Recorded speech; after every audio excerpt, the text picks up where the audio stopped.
Indonesia சென்றடைந்த பிரதமர் நரேந்திர மோடி இந்திய வம்சாவளியை சேர்ந்தவர்களுடன் சந்திப்பு. பரதநாட்டியம் ஆடிய கலைஞர்களை அசையாமல் நின்று கண்டுகளித்த பிரதமர் நரேந்திர மோடி. இந்தியாவின் இந்தோ பசிபிக் செயல் திட்டத்தை முன்னெடுத்துச் செல்லும் வகையில் பிரதமர் நரேந்திர மோடி இந்தோனேஷியா பயணம். விமான நிலையத்தில் இந்தோனேஷியா அதிபர் பிரபவோ சுபியாந்தோ வரவேற்ற நிலையில் பெண்கள் நடனமாடி உற்சாகம்.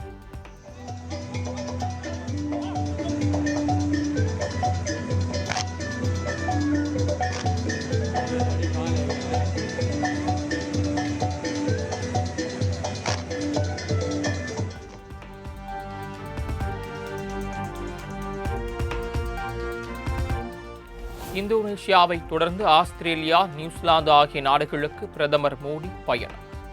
இந்தோனேஷியா அதிபர் பிரபாவோவுடன் சந்தித்து முக்கிய ஆலோசனை நடத்துகிறார்.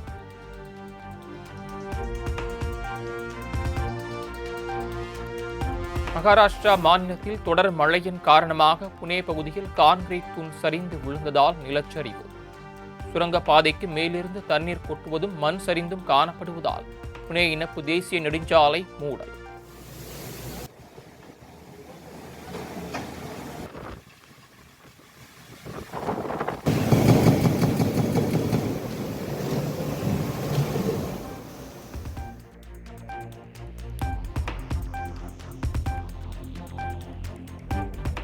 புனேவில் பெய்து வரும் தொடர் கனமழையால் பல்வேறு பகுதிகளில் நிலச்சரிவு. புசே சுங்கச்சாவடியில் அணிவகுத்து நிற்கும் வாகனங்களால் புனே மும்பை விரைவுச் சாலையில் கடும் போக்குவரத்து நெரிசல்.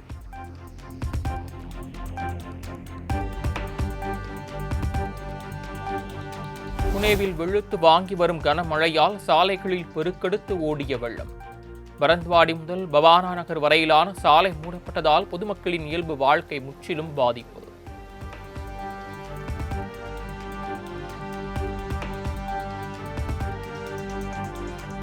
குட்டி தீர்த்து வரும் தொடர் கனமழையால் மகாராஷ்டிரா மாநிலம் நாலா சோபாரா ரயில் நிலையத்தில் தேங்கிய மழைநீர். வெள்ளத்தில் மூழ்கிய தண்டவாளத்தில் தண்ணீரை கிழித்தபடி சீறி பாய்ந்து சென்ற பயணிகள் ரயில்.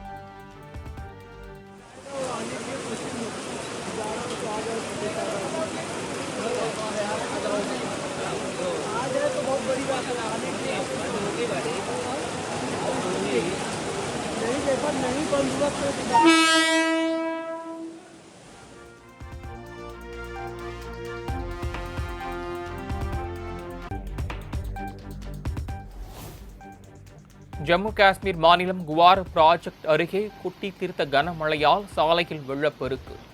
சேரும் சகதியுமாக சீறி பாய்ந்த வெள்ளத்தில் சிக்கிய வாகனங்கள் சேதம்.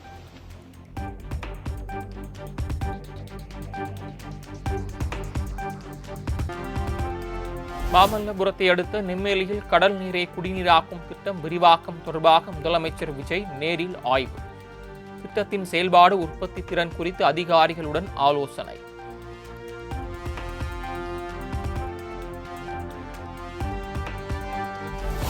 மு.க. ஸ்டாலின் பெயர் உள்ள நெம்மேலி கடல் நீரை குடிநீராக்கும் திட்ட கல்வெட்டை ஒரு வாரத்தில் சீரமைக்காவிடில் போராட்டம்.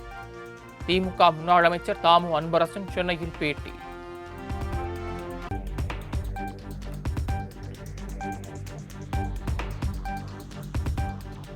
உயர்கல்வித்துறையில் காலி பணியிடங்களை நிரப்புவது தொடர்பாக அமைச்சர் அதிகாரிகளுடன் முதலமைச்சர் விஜய் முக்கிய ஆலோசனை. சர்வதேச அளவிலான உயர்கல்வி நிறுவனங்களை தமிழகத்திற்கு கொண்டு வருவது, துணைவேந்தர்கள் நியமனம் உள்ளிட்டவை குறித்தும் விவாதம்.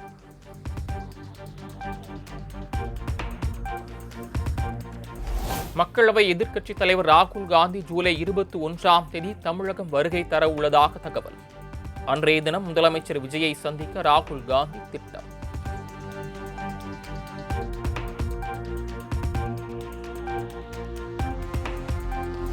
தமிழக நீர்வளத்துறை அமைச்சர் என் ஆனந்துடன் பாமக தலைவர் அன்புமணி சந்திப்பு.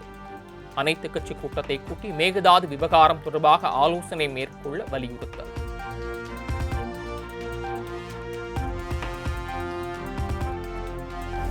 முதலமைச்சர் விஜய் தலைமையிலான தமிழக வெற்றிக் கழக அரசுக்கு பாமக தலைவர் அன்புமணி ராமதாஸ் பாராட்டு. 60 ஆண்டுகளுக்கு பிறகு எதிர்க்கட்சிகளை அழைத்து ஆலோசனை கேட்கும் அரசு அமைந்துள்ளதாக புகழாரம்.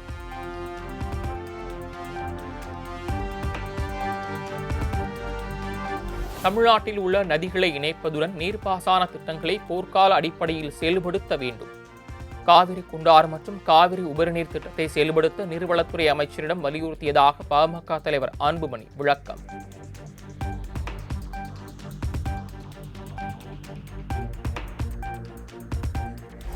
நீர் மேலாண்மை திட்டங்களுக்கு 10 ஆண்டுகளில் 1 லட்சம் கோடி ரூபாய் முதலீடு செய்ய வேண்டும்.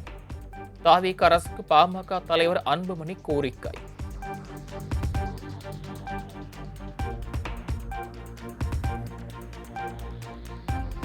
மேகதாதுவில் கர்நாடக அரசு அணை கட்ட எதிர்ப்பு தெரிவித்து தமிழ்நாடு காங்கிரஸ் செயற்குழு கூட்டத்தில் தீர்மானம் நிறைவேற்றம். தமிழகத்தில் அனுமதியின்றி மேகதாது அணை கட்ட ஒரு செங்கலை கூட வைக்க அனுமதிக்க மாட்டோம் எனவும் திட்டவட்டம்.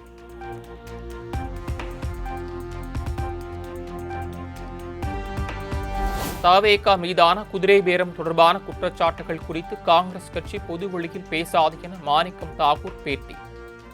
தாவேகாவில் இணைபவர்கள் எல்லாம் தூய்மையானவர்கள் என்று சொன்னோமா எனவும் கேள்வி.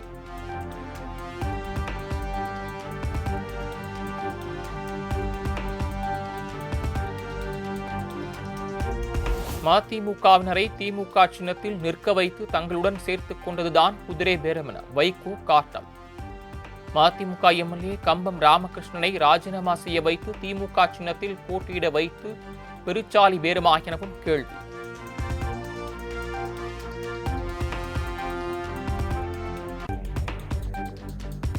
தஞ்சாவூர் மாவட்ட நிர்வாகிகளுடன் அதிமுக பொதுச் செயலாளர் எடப்பாடி பழனிசாமி முக்கிய ஆலோசனை. சட்டப்பேரவை தேர்தல் படுதோல்வி, உள்ளாட்சி தேர்தலை சந்திப்பது, கட்சியை பலப்படுத்துவது குறித்து ஆய்வு.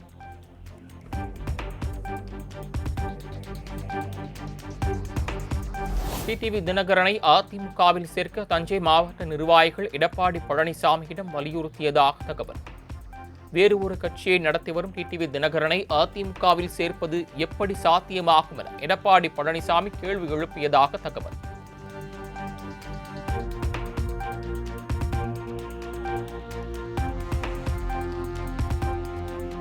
தாவேக ஆட்சியில் குதிரை பேரம் நடப்பதை முதலமைச்சர் விஜய் தடுத்து நிறுத்த வேண்டும் என பாஜக மாநில தலைவர் நயினார் நாகேந்திரன் பேச்சு. தமிழ்நாட்டில் கொலை, கொள்ளை, பாலியல் வன்புணர்வு உள்ளிட்ட குற்ற சம்பவங்களை தடுப்பதை விட்டுவிட்டு ஆளுநரை வைத்து அரசியல் செய்து வருவதாகவும் விமர்சனம்.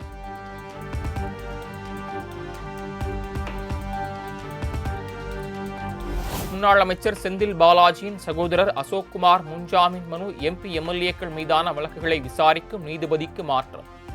தாவேகா எம்எல்ஏவிடம் குதிரை பேரம் பேசியதாக தொடரப்பட்ட வழக்கை ஜூலை 8ஆம் தேதிக்கு தள்ளி வைத்தது சென்னை உயர்நீதிமன்றம்.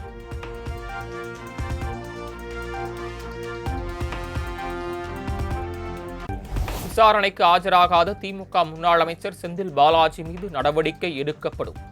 சென்னை மாநகர காவல் ஆணையர் அமல்ராஜ் தகவல்.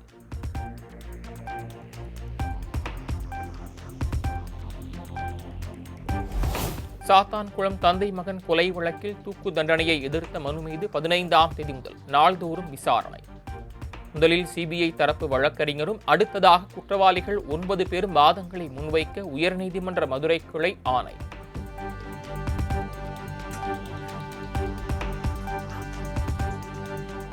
தமிழ்நாடு லோக் ஆயுக்தா சட்டத்தை தீவிரமாக அமல்படுத்த நடவடிக்கை எடுக்க கோரிய மனு. 6 வாரங்களில் பதில் அளிக்க தமிழக அரசுக்கு சென்னை உயர்நீதிமன்றம் உத்தரவு.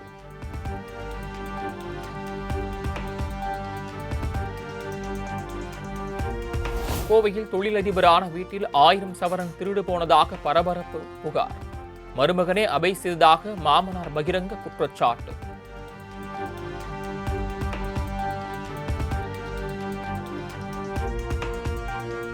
மதுரையில் ஸ்கின் கேர் சென்டர் உரிமையாளர் வீட்டில் கதவை உடைத்து 120 பவுன் தங்கம், 2 கிலோ வெள்ளி கொள்ளை.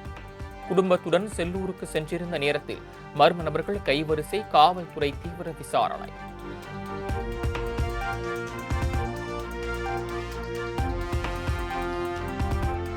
சட்டவிரோத கிரானைட் குவாரி நடத்தி 277 கோடி ரூபாய் மோசடி என பதியப்பட்ட வழக்கில் குற்றப்பத்திரிகையை ரத்து செய்ய கோரிய வழக்கு. குற்றப்பத்திரிகையை ரத்து செய்ய உயர்நீதிமன்ற மதுரை கிளை மறுப்பு தெரிவித்து மனுவை தள்ளுபடி செய்து உத்தரவு.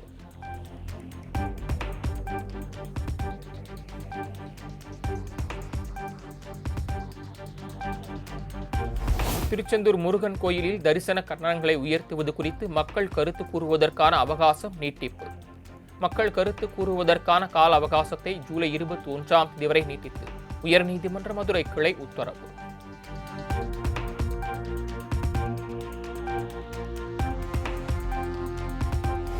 சென்னை மாநகராட்சியில் 2025-2026 ஆண்டின் 2ஆம் அரையாண்டிற்கான சொத்து வரி கட்டாத நிறுவனங்களின் பட்டியல் வெளியீடு. மொத்தமாக 90க்கும் மேற்பட்ட நிறுவனங்கள் 27.31 கோடி ரூபாய் வரி பாக்கி வைத்துள்ளதாக மாநகராட்சி அறிவிப்பு.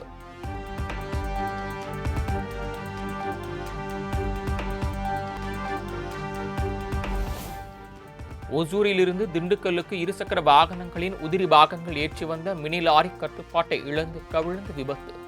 நல்வாய்ப்பாக லாரி ஓட்டுநர் அதிர்ஷ்டவசமாக உயிர் தப்பினார்.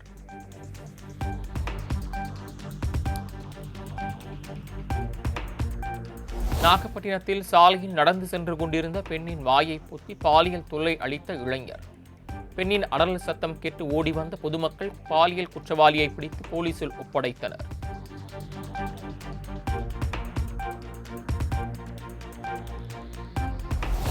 திருப்பதி ஏழுமலையான் கோயிலுக்கு நடந்தே சென்ற 116 வயது மூதாட்டியை சிறப்பு தரிசனத்திற்கு அனுமதித்த திருப்பதி தேவஸ்தானம். 3500 படிகளில் நடந்தே வந்த வீடியோ இணையத்தில் வைரலான நிலையில் மூதாட்டிக்கு தேவஸ்தானம் சார்பில் வரவேற்பு.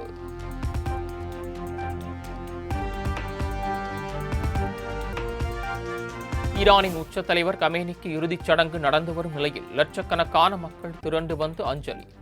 வரும் 9ஆம் தேதியன்று கமேனியின் உடல் அடக்கம் செய்யப்பட உள்ள நிலையில் அமெரிக்கா ஒழிக இஸ்ரேல் ஒழிக என மக்கள் முழக்கம்.